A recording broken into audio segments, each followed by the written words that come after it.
As a kid in the 90s, one of my favorite Nicktoons of all was Rocko's Modern Life.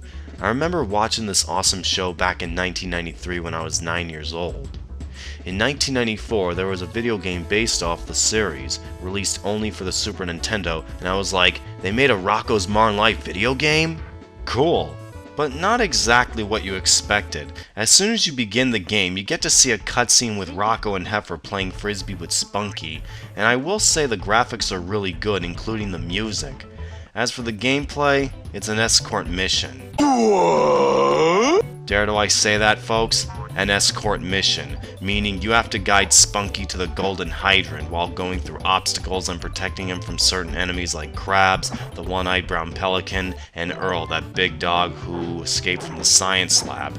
And I remember an episode where Rocko punched him in the nose and pulls it out and says, "Good as new," only to get his ass beaten. That was my favorite.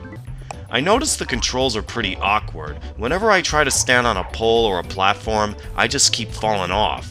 For items, you got a bone, some green thing that squirts ink from the show, a heart, and a few others. You even got red hydrants, which are checkpoints. When you die, you can pick up where you left off.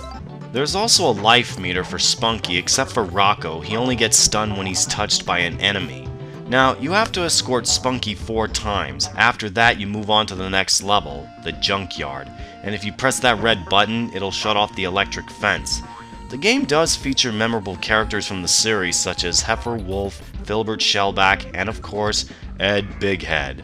Plus references like the garbage truck with eyes and a mouth that appeared in Trash-O Madness, and the mad giraffe from the episode Canned where Rocko got a job at Conglommo. Except I've only beaten 2 levels back then and gave up on the 3rd one. It just drove me insane. You also have a password, and I didn't like how you have to control Rocko by jumping onto one of the letters. It's probably the dumbest thing they ever thought of. Now it's time to close things out. I find Rocko's Modern Life Spunky's Dangerous Day annoying and frustrating as hell.